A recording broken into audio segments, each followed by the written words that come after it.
Domingo, Señor, donde recordamos su resurrección. Gracias, Padre bendito, por nuestro Señor Jesucristo. Gracias por nuestro Salvador, el Cordero de Dios que quita el pecado del mundo, nuestra única esperanza. Así oramos que esta predicación sea usted usándola para su gloria y trayendo entendimiento a nuestros corazones para hacerle agradables, vivir una vida digna del llamado que usted nos ha hecho en Cristo Jesús. Le damos gracias, que toque corazones, Señor, de aquellos también que no le conocen, que puedan venir a sus pies, y los que ya le conocemos, que podamos afirmarnos mucho más en la fe en usted. En el nombre de Jesús, Padre amado, amén y amén. Bien, hermanos, es una misericordia del Señor, ¿verdad? De sus tantas misericordias, el poder compartir con ustedes la palabra de Dios esta noche. Y recordando, ¿verdad? Hoy, un día como hoy, miércoles, casi como hoy, ¿verdad? Era la última noche de nuestro Señor Jesucristo con sus discípulos. Y era una noche muy especial, ¿verdad? La Biblia registra varios momentos muy importantes de esa noche. Uno de ellos es el que acabamos de leer en Getsemaní. Pero hay un momento que en el que nuestro Señor expresó su amor por los suyos, y lo hizo a través de una oración. Y esa oración es muy especial para cada uno de nosotros. Muchos de ustedes creo que la conocen, porque con sus palabras en voz alta, nuestro Señor Jesucristo proveyó un fundamento firme para los creyentes, para que tengamos seguridad en Él, ¿verdad? Había llegado el momento de ofrendar su vida por la humanidad. Era un momento solemne. Él sabía que sus discípulos quedarían solos, ¿verdad? Y recordamos que les prometió que no los dejaría solos, sino que oraría al Padre que les mandara otro consolador. Sin embargo, a pesar de esa, que ya es de por sí una seguridad que nos enviaría el Espíritu Santo, nuestro Señor no se detuvo, sino que oró con estas palabras a nuestro Padre Celestial por cada uno de sus discípulos. Y si nosotros pensamos por un momento, nosotros estamos en una condición similar a la de los discípulos. Jesús no está físicamente con nosotros. Y por eso creo que esas palabras son un gran fundamento de seguridad para nosotros. Estamos en un mundo que odia a Cristo. Estamos en un mundo que rechaza a Dios. Un mundo donde el libro de Dios ha sido sacado de todos los lugares públicos y de la sociedad en general. La gente de ese tiempo, en su mayoría, rechazan a Jesús y por lo tanto nos rechazan a nosotros. ¿Cuántas veces hemos predicado el Evangelio y hemos sido rechazados? ¿Cierto? Y creo que nos preguntamos entonces, ¿cómo podemos nosotros estar seguros si nosotros verdaderamente vamos a perseverar hasta el fin en el Señor, viviendo en un mundo tan hostil? Eso es lo que los discípulos, ¿verdad?, pudieron haber pensado. Pero Jesús se adelantó a eso y le dio estas palabras de seguridad a ellos. Así que vamos a meditar en esta noche acerca de nuestra seguridad en Cristo. Podemos estar seguros que vamos a perseverar hasta el fin, porque Jesús nos dejó sus palabras para que nosotros confiemos en Él. Con esto en mente, les pido que me acompañen a San Juan capítulo 17. San Juan capítulo 17. Y versículo 9. Vamos a comenzar versículo 9. San Juan capítulo 17, versículo 9. Vamos a leer desde el 9 hasta el 11. Si ustedes me acompañan con su vista nada más, voy a leerlo. San Juan 17, versículo 9. Dice la palabra de Dios, Jesús hablando: yo ruego por ellos, no ruego por el mundo, sino por los que me diste, porque tuyos son, y todo lo mío es tuyo, y lo tuyo mío, y he sido glorificado en ellos. y ya no estoy en el mundo, mas estos están en el mundo, y yo voy a ti. Detengámonos allí. Nuestro Señor está elevando un ruego y dice, yo ruego por ellos. Yo ruego por ellos. Y estos que dice ellos son los discípulos. Los discípulos. No está rogando por el mundo, está rogando por sus discípulos.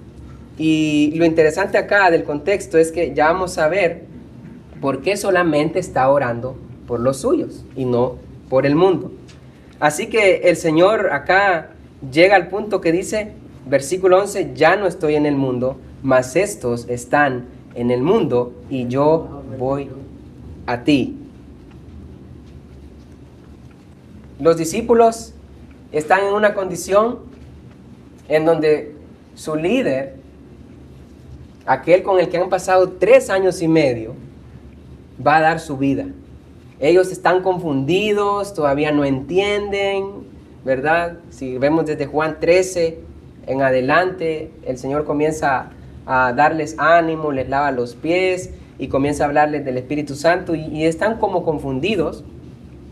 Pero Jesús conoce esta circunstancia y vea lo que va a hacer a la mitad del versículo 11. Y ese es el pasaje que quiero que meditemos. A la mitad del versículo 11 hasta el versículo 13, para comprender cuál es nuestra seguridad en Cristo, que podemos tener certeza de que el Señor nos guardará hasta el fin. Quiero que veamos 6 aspectos diferentes de ese pasaje.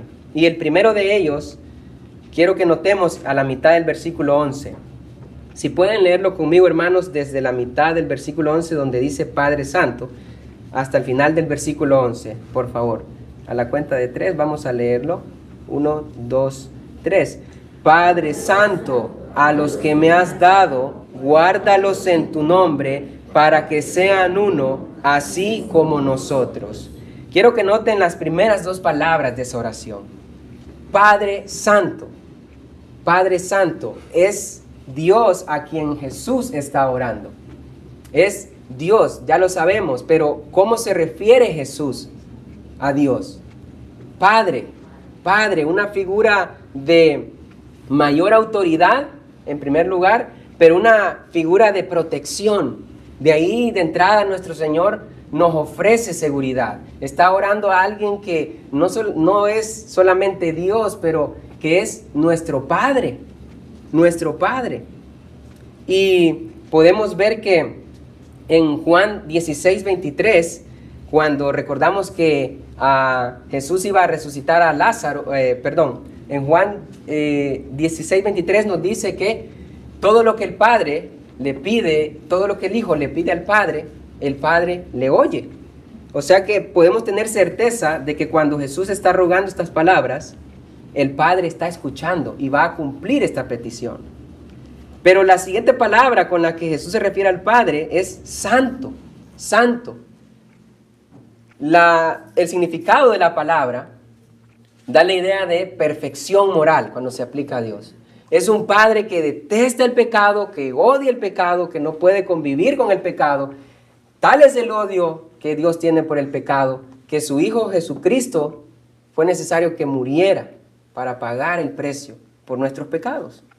Y Él se refiere como Padre Santo. Y vamos a ver cómo esas 2 palabras, y en especial la palabra santo, cobra sentido unas palabras más adelante. Pero solo notar a quién dirige Jesús la oración. A su Padre que es santo. Siguientes palabras en el versículo. A los que me has dado. Si ustedes notan, se expresa por quiénes está orando. ¿Quiénes son los receptores de la oración? ¿Quiénes van a recibir los beneficios de la oración que Él está haciendo? Los que me has dado. Y aquí es importante notar, si usted se fija, unos versículos atrás, ¿quiénes son esos a quienes el Padre le ha dado a Jesús? Note allí en el versículo 6 de San Juan 17, dice, he manifestado tu nombre a los hombres que del mundo me diste. Tuyos eran y me los diste y han guardado tu palabra. Son los discípulos, los 12 discípulos y probablemente todos los otros discípulos que le seguían hasta ese momento. Así que los que me has dado se refieren a los discípulos, pero algo maravilloso es Está en el versículo 20, si me acompaña a leerlo. Versículo 20 del mismo capítulo. Mas no ruego solamente por estos, sino también por los que han de creer por la palabra de ellos.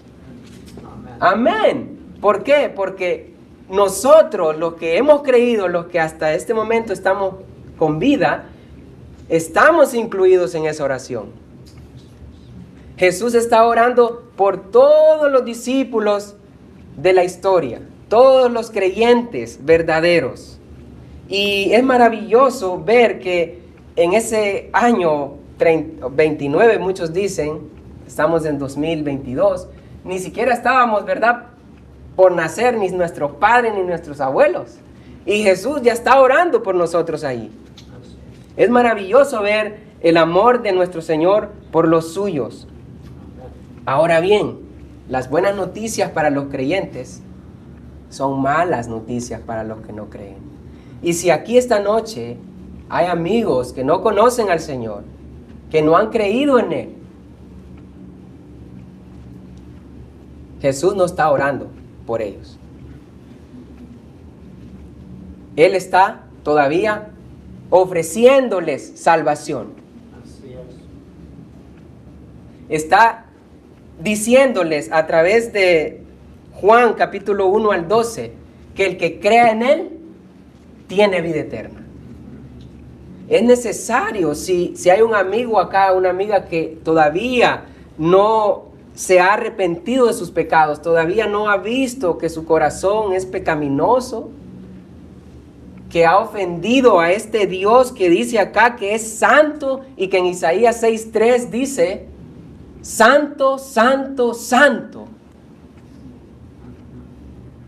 Si hay alguien que ha ofendido a este Dios acá, el único Dios verdadero, y no se ha arrepentido de sus pecados, es necesario que hoy se arrepienta de sus pecados y ponga su fe en el mediador, en el único mediador entre Dios y los hombres, el único a quien el Padre escucha. ¿Quién es? Nuestro Señor Jesucristo, el que aquí está orando por los suyos. En Hebreos 7:23, me gustaría que me acompañen ahí para reforzar este punto. Hebreos 7:23.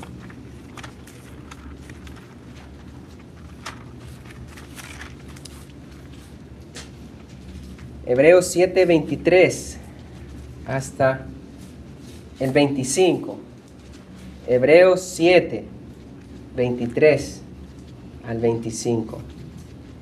Dice la palabra de Dios allí: y los otros sacerdotes llegaron a ser muchos, debido a que por la muerte no podían continuar. Mas este, se refiere a Jesús, por cuanto permanece para siempre, tiene un sacerdocio inmutable, por lo cual puede salvar perpetuamente a los que por él se acercan a Dios, viviendo siempre para interceder por ellos. ¿Por medio de quién, amigo que no conoce al Señor? ¿Por medio de quién se acerca usted a Dios? ¿Por medio de sus obras? ¿Por medio de santos? ¿Por medio de otros mediadores? Dice aquí que Jesucristo solo intercede por los que por medio de Él se acercan a Dios. Así que yo no quiero perder la oportunidad de llamar al arrepentimiento, a un sincero arrepentimiento y a poner su fe en Jesús hoy a las personas que no lo han hecho. Pero no perder el propósito del mensaje, que es fundamental a los que ya somos creyentes en seguir adelante, porque podemos confiar que Dios nos guardará hasta el fin. Volvamos a San Juan 17, versículo número 11. San Juan 17, versículo 11 nuevamente. Y hemos visto dos partes de la oración. ¿A quién ora nuestro Señor Jesucristo? A su Padre que es santo, a los que me has dado. Son los receptores de esa bendición. Pero aquí llega el momento cumbre, la petición de nuestro Señor Jesucristo por ellos. Continúa el versículo: guárdalos en tu nombre, para que sean uno, así como nosotros. Quiero que note en la petición, esa palabra guárdalos, guárdalos. La idea en el griego es preservar, mantener a salvo. Padre, guárdalos, manténlos a salvo, presérvalos. En Apocalipsis 3:10, hablando a la iglesia en Filadelfia, nuestro Señor Jesucristo a través de Juan dice: por cuanto has guardado la palabra de mi paciencia, yo te guardaré de la hora de la prueba que está por venir a este mundo. Yo te preservaré, yo te mantendré a salvo. Cristo pide que Dios nos guarde, nos preserve. ¿De qué manera? Sigue el versículo, si ustedes notan, en tu nombre, en tu nombre. ¿Qué significa en tu nombre? La palabra nombre se puede traducir ahí en tu carácter. ¿Y cómo es ese carácter? Ya lo leímos. Es santo. Guárdalos en tu carácter santo. Presérvalos en tu santidad. Protégelos, manténlos a salvo. Jesús, si notamos nuevamente el versículo 6, he manifestado tu nombre a los hombres que del mundo me diste. Ya Jesús había dado a conocer el carácter de Dios. ¿Y qué hicieron los discípulos al final del versículo 6? Han guardado tu palabra. Ellos creyeron el testimonio de Jesús y guardaron la palabra de Dios. Por eso es que cuando Jesús los reprendía, ellos obedecían, porque sabían que era de parte de Dios, porque sabían que mediante esas exhortaciones Dios los estaría transformando a ellos. Y mire qué fundamental es acá, porque Jesús dice: guárdalos, presérvalos en tu nombre, en tu santidad. En la medida que nosotros somos transformados al carácter de Cristo, a la santidad de Dios, es que somos guardados, preservados, mantenidos a salvo. Si notan el versículo 13 del capítulo 17 también dice: pero ahora voy a ti y hablo esto en el mundo para que, versículo número 15, hermanos, 15. No ruego que los quites del mundo, sino que los guardes del mal. ¿Cómo es la única manera en que Dios nos puede guardar del mal? Santificándonos, haciéndonos más semejantes al carácter de Cristo. Es la única manera en que Dios nos puede preservar. Si ustedes notan, hermanos, es precioso que la Biblia siempre pone como versículos paralelos. Si notan el versículo 17 conmigo, dice el texto bíblico ahí: santifícalos en tu verdad. Tu palabra es verdad. Cuando Jesús dice: guárdalos en tu carácter, guárdalos en tu nombre, lo que está diciendo es: Padre, guárdalos, santifícalos en tu verdad, en tu palabra. Hazlos más como tú. De esa manera es la única manera en que ellos van a ser preservados, guardados en este mundo tan hostil. En este mundo tan hostil. Notemos que los discípulos, en el versículo 6, hermanos, dice que guardaron su palabra, la palabra de Dios. Los discípulos guardaron su palabra y ahora entonces Jesús pide al Padre que lo guarde. Similar que en Apocalipsis: por cuanto ha guardado la palabra de mi paciencia, yo te guardaré. ¿Sabe una cosa? Dios no nos va a guardar si nosotros no guardamos su palabra. ¿Y qué quiero decir con esto? Si nosotros no ponemos la fe en su palabra, si nosotros no confiamos en su palabra, si nosotros no estamos tomando su palabra para conocerlo más a Él. No podemos enfrentar al diablo, no podemos enfrentar al mundo, ni las pasiones de nuestra carne, si nosotros no hemos tomado la espada del Espíritu, ¿cierto? No podemos ser guardados. Esto nos indica que nosotros no podemos ser pasivos. El hecho de que Jesús está orando que nos guarde no significa que, bueno, me voy a sentar y ya, Dios me va a guardar así. No, Dios nos va a guardar, pero a través de su palabra. Cuando nosotros, y sabe una cosa, hermanos, muchas veces, y me ha pasado, tenemos el conocimiento solo como intelectual. Necesitamos tomar la palabra con fe, creyendo que lo que Dios dice es la verdad. Cuando enfrentamos la tentación, creer que en verdad la manera en que Dios dice que la enfrentemos es la correcta.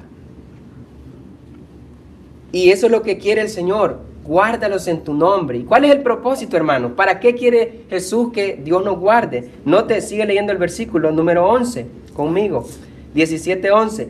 Para que sean uno, así como nosotros. Para que sean uno, así como nosotros. ¡Qué maravilloso! Si usted se fija ahí, la palabra para da la idea de un propósito. ¿Con qué propósito quiere que nos guarde? Con el propósito de que seamos uno. ¿Y quién es el modelo de esa unidad? Dios mismo. Tú y yo, dice Jesús, así como tú y yo somos uno. Y nosotros podemos percibir la unidad de Dios el Padre y Dios el Hijo. En Juan 10:30, Jesús dice, yo y el Padre, ¿qué dice? ¿Dos somos? Uno. Cuando nosotros leemos allí en Juan 16:14, que el Espíritu Santo testifica ¿de quién? ¿De él mismo? No, ¿verdad? Del Hijo. El Espíritu en 1 Corintios 2:10 dice que conoce aún lo profundo de Dios. ¡Qué perfecta unidad! Y pensaba yo mientras estudiaba esto y digo, es imposible imaginar a Dios diciendo una cosa y a Jesús otra. Es imposible, no se puede. Y este es el modelo de unidad que Dios quiere para su gente.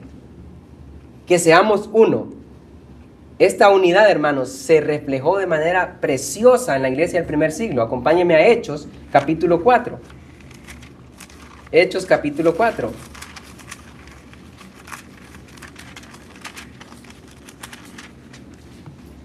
Y versículos número 31 y 32. Voy a avanzar un poco rápido por el tiempo. Hechos 4, 31 y 32. Dice la palabra de Dios allí, Hechos 4, 31 y 32. Cuando hubieron orado, el lugar en que estaban congregados tembló y todos fueron llenos del Espíritu Santo y hablaban con denuedo la palabra de Dios. Note el 32. Y la multitud de los que habían creído era de un corazón y un alma, y ninguno decía ser suyo propio nada de lo que poseía, sino que tenían todas las cosas en común. Qué precioso amor, qué preciosa unidad. Y sabe, hermanos, esta es la unidad que Dios sigue buscando, sigue queriendo para nosotros como iglesia. En Efesios 4, si me acompaña, Efesios 4, versículo 1. Efesios 4, 1. Dice la palabra de Dios.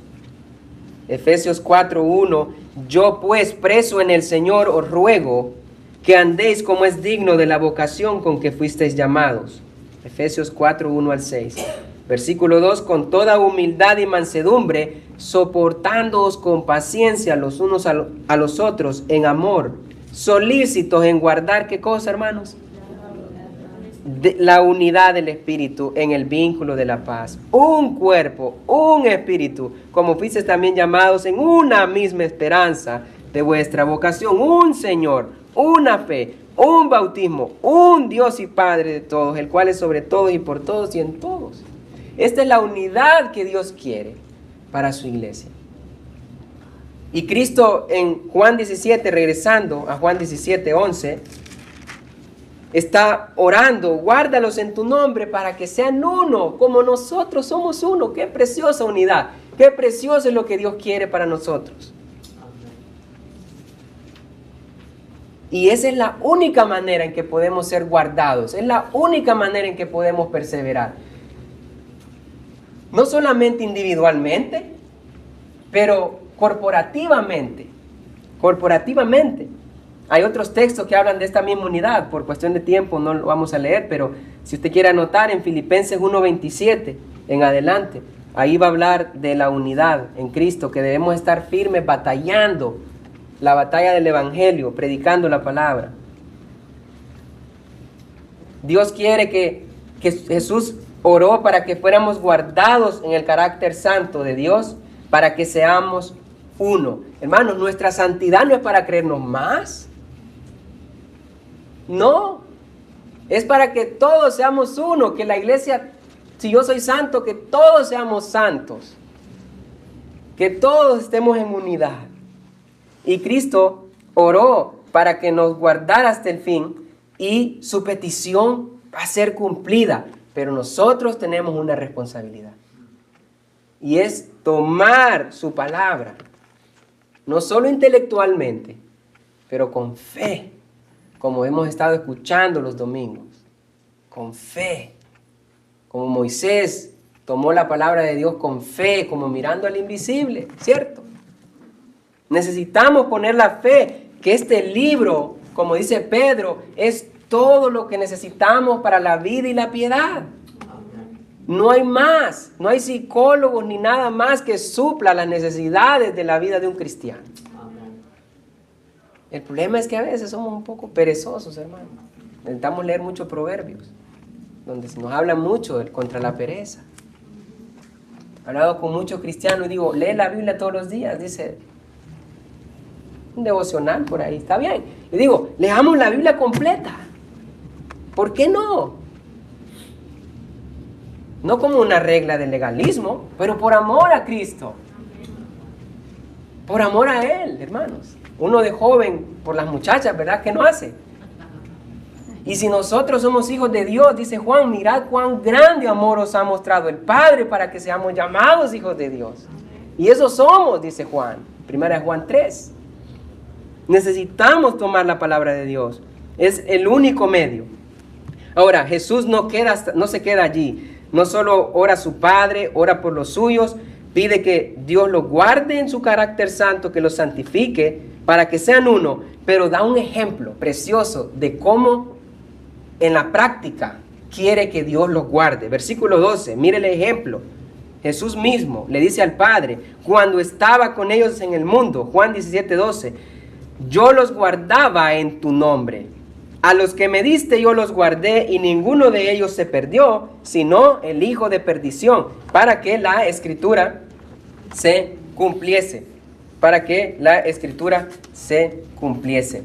Y quiero que note allí, Jesús está diciendo en las primeras frases, cuando estaba en el mundo yo los guardaba en tu nombre. Yo les manifestaba quién eres tú. Yo les manifestaba qué es lo que te agrada. Usted recuerda ejemplos de eso. Pedro fue el más, ¿verdad? Que se ganó sus exhortaciones, porque era el que a veces más contradecía o decía cosas que no. Juan y Jacobo, ¿verdad? Los hijos del trueno. Señor, ¿quieres que mandemos fuego del cielo? Jesús dice, yo no he venido a matar a la gente. Y luego allí también Juan y Jacobo o Santiago, ¿verdad? Dicen, queremos sentarnos a tu derecha y a tu izquierda, ¿verdad? Y Jesús lo corrigió, lo guardó en el nombre, en el carácter santo. Dios les dijo, no, el más grande va a ser el más pequeño. Él los corrigió y los guardó. Y dice el versículo 12, a los que me diste los guardé. Hasta ese momento los 11 están con él. Judas se fue unos capítulos atrás, antes de que él lavara los pies, en capítulo 13. Judas ya se había ido a traer los alguaciles. Pero Jesús sabe eso. Ellos en este momento no sabían, recuerda, solo Juan, el que moja conmigo, dijo Jesús. Solo Juan sabía. Los otros 10 no sabían que Judas era el traidor. Y notar que Juan es el que está escribiendo acá, muchos años después. Jesús dice, ninguno de ellos se perdió, sino el hijo de perdición. El hijo de perdición, ¿quién es? Judas. Judas, el hijo de perdición, el hijo de destrucción, el hijo de destrucción y ruina. Literalmente significa hijo de perdición, hijo de destrucción, hijo de ruina. Para que la escritura se cumpliese. Para que la escritura se cumpliese. ¿Qué escritura, hermanos? Si ustedes tienen una Biblia con referencias cruzadas, van a notar que ahí está Salmos 41:9, donde dice el salmista, aún el hombre de mi paz, en quien yo confiaba, el que de mi pan comía, alzó contra mí el calcañar. Al igual que un hombre de confianza de David, lo engañó, ¿Y lo entregó a los enemigos? Un hombre de confianza entregó a Jesús. Y la profecía se cumplió. Jesús dice, el hijo de perdición se perdió para que la escritura se cumpliese. Y entonces nosotros nos podemos preguntar ahí, ¿y por qué Jesús habla de esto? ¿Sabe por qué? Cuando los discípulos supieran que uno de ellos se perdió y recordaran estas palabras, cuando el Señor dice, mira, Padre, yo los guardé a todos, ninguno se perdió. ¿Y qué pasó con Judas? Jesús no es mentiroso, dirían los discípulos. Por eso Él está diciendo acá, uno se perdió, el hijo de perdición. Y no es que era mío, no es que era tuyo, Padre, es que era hijo de perdición. Es que nunca creyó en mí. Para que la escritura se cumpliese, Judas se perdió. Pero los que confiamos en el Señor no nos vamos a perder. Y esa es la seguridad que quiere darles Jesús aquí. Si Judas se perdió es porque él era, dice Juan 6:70, diablo. No creyó nunca en el Señor, era ladrón. Nunca se arrepintió de sus pecados. Aún cuando, imagínense en el momento que nuestro pastor creo que predicó en Juan 12, está diciendo allí que ¿por qué no guardaron el dinero del perfume que aquella mujer, ¿verdad?, derramó a los pies del Señor o lo ungió? Pero ¿qué dice Juan? Esto no decía porque se cuidara a los pobres, sino porque era ladrón y sustraía de la bolsa. Hasta ese momento, cuando Jesús está siendo ungido para su muerte, Judas no se ha arrepentido y nunca se arrepintió. Y Jesús dice, por eso Él se perdió, para que la escritura se cumpliese. No es que no tuvo lugar, no es que no tuvo oportunidad, es que Él rechazó al Señor.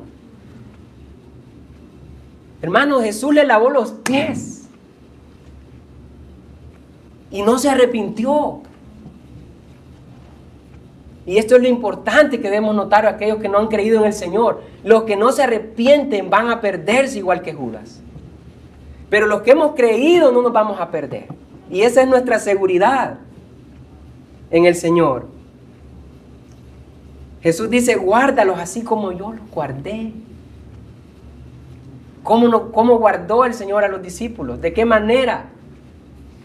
Cuidándoles, protegiéndoles, advirtiéndoles de los fariseos, advirtiéndoles de los peligros, dándoles poder sobre demonios y sobre todas los obstáculos del ministerio, compartiendo su vida misma con ellos, orando por ellos de día y de noche. ¡Qué mediador más bendito! Así lo guardó. Y esa es la misma promesa para nosotros. Esa es la misma promesa para nosotros. ¿Qué produce esta seguridad? ¿Qué produce la seguridad de saber que una vez que hemos creído no nos vamos a perder? ¿Qué produce, hermanos? Versículo 13. Y es precioso el fruto de esta seguridad. Dice el Señor Jesucristo en Juan 17:13, pero ahora voy a ti y hablo esto en el mundo para que tengan mi gozo cumplido en sí mismo. Dice Jesús, esto hablo en el mundo. ¿Sabe? Jesús está orando en voz alta. Varias veces hizo eso. Y Él dice, Padre, yo sé que me escuchaste cuando resucitó a Lázaro, pero lo dije para que los que están oyendo crean en ti. Pongan su fe en mí para que puedan tener vida eterna. Y ahora por los suyos dice, digo esto en el mundo para que tengan mi gozo cumplido en sí mismos. Mi gozo. El gozo del Señor, Nehemías 8.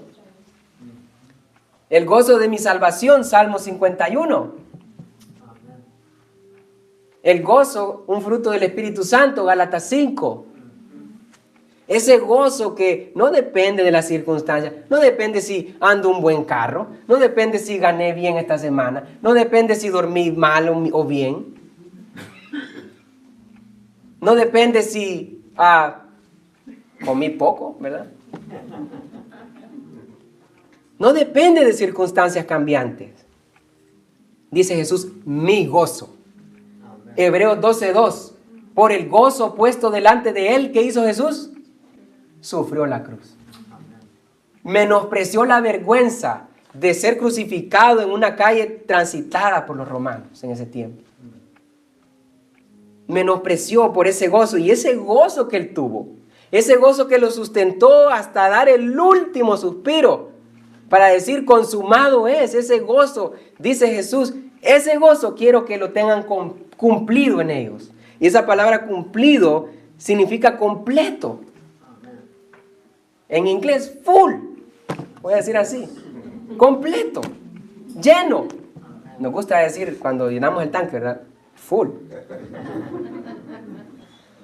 La idea es, hermanos, si usted tiene un recipiente como un vaso, que ese vaso está hasta el tope, hasta donde da. Me recuerda al salmista cuando dice, mi copa está rebosando. Que ese gozo nos invada, y sabe, ese gozo para servir al Señor, ese gozo que dice el Señor, mi gozo, está resumido en Juan 16, y quiero que vaya conmigo ahí. Juan 16, versículo 16 al 22. Juan 16, 16 al 22. Vamos a leer ese pasaje para ver cuál es el gozo que Jesús tenía. ¿Cuál es el gozo que Jesús quiere para nuestra vida? Juan 16, 16. Dice el texto bíblico allí. Todavía un poco y no me veréis, y de nuevo un poco y me veréis, porque yo voy al Padre. Entonces se dijeron algunos de sus discípulos, unos a otros, ¿qué es esto que nos dice todavía un poco y no me veréis, y de nuevo un poco y me veréis? ¿Y porque yo voy al Padre? Decían pues, ¿qué quiere decir con todavía un poco? No entendemos lo que habla. Jesús conoció que querían preguntarle y les dijo, ¿preguntáis entre vosotros acerca que esto que dije, todavía un poco y no me veréis, y de nuevo un poco y me veréis? Versículo 20, de cierto os digo, que vosotros lloraréis y lamentaréis, y el mundo se alegrará. Pero, aunque vosotros estéis tristes, vuestra tristeza se convertirá en gozo. La mujer cuando da luz tiene dolor porque ha llegado su hora. Pero después que ha dado a luz un niño, ya no se acuerda de la angustia por el gozo que haya nacido un hombre en el mundo. También vosotros ahora tenéis tristeza. Note esta preciosidad. Pero os volveré a ver. Os volveré a ver, dice el Señor. Y se gozará vuestro corazón, y nadie os quitará vuestro gozo. ¿Acaso no es ese el gozo del Señor, que un día estaremos con Él en los cielos? Ese es nuestro gozo. Ese es el gozo por el que debemos vivir día con día. Que un día veremos a nuestro Señor y seremos como Él es, porque le veremos semejante. Seremos semejantes a Él porque le veremos como Él es. Versículo 23 dice, en aquel día no me preguntaréis nada. De cierto os digo que todo cuanto pidiereis al Padre en mi nombre os lo dará.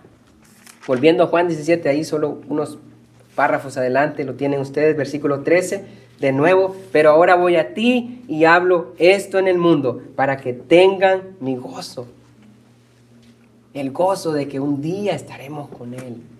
El gozo que Él tenía de ir a la cruz para salvarnos. Note allí versículo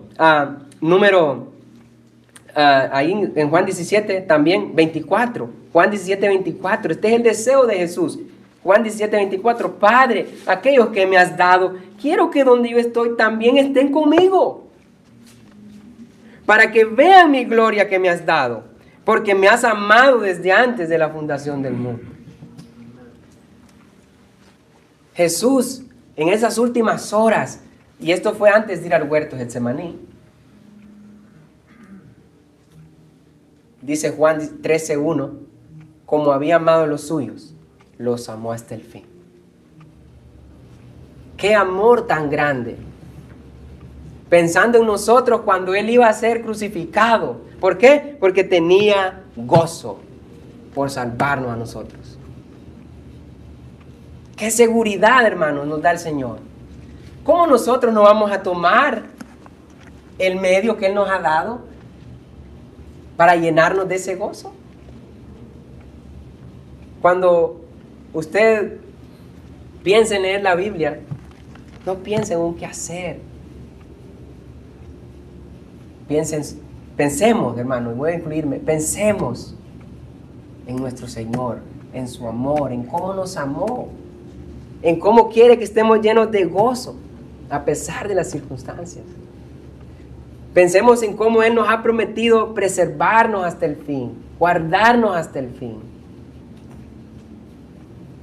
Aún en este mundo que nos odia, que nos rechaza, que cada vez que leemos la Biblia a ellos dicen, sí, algunos, yo soy salvo ya, yo vivo con Cristo. Otros dicen, no, yo tengo mi religión. Otros dicen, no, la religión no es para mí. Gloria a Dios, nosotros estamos predicando. Tengamos esa carga por las almas. Pero más que eso, podemos tener seguridad de que el Señor nos guardará. De que el Señor quiere que vivamos esta vida y que sirvamos a Él en el ministerio, en el servicio de Dios con gozo. Así como Él fue a la cruz por nosotros. Esta es la seguridad que Cristo da a los suyos. Este es el privilegio de ser de Jesús. Y de nuevo, si no ha venido al Señor, si usted nunca se ha arrepentido de sus pecados, este es el privilegio de pertenecer a Cristo. La seguridad de que perseveraremos hasta el fin con Él. Esta es la seguridad que Él nos ofrece y la experimentaremos, hermano, en la medida que conocemos su palabra y creemos en ella. Solo de esa manera Dios nos va a santificar. Dios nos va a hacer conforme al carácter de nuestro Señor Jesucristo. Oremos. Nuestro Padre Celestial, gracias por este momento. Gracias, Señor, porque usted es fiel. Miles de años después que usted la hizo, es tan valiosa, Señor, tan verdadera. Y es nuestro fundamento para seguir adelante confiando en usted. Ayúdenos a cada uno de nosotros, Señor. A cada hermano y hermana. Sabemos que hay pruebas, luchas, dificultades. Que cada uno podamos tomar valor y ánimo de estas palabras para seguir confiando en usted, para que a pesar de que algunas cosas no van tan bien como nos parece, sigamos confiando que si seguimos fielmente su camino, usted estará en control, Señor. Así también por aquellos que no le conocen, Padre. Usted sabe, Señor, el corazón de cada uno. Obre en aquellos que no han creído en Cristo. Toque sus corazones para que ellos puedan en verdad arrepentirse y poner su fe completamente en usted, Señor. Padre, despídanos con bien y que el resto de esta semana, al igual que ha sido hoy, sea para su gloria. En el nombre de Jesús. Amén. Muchas gracias, hermanos, por su tiempo.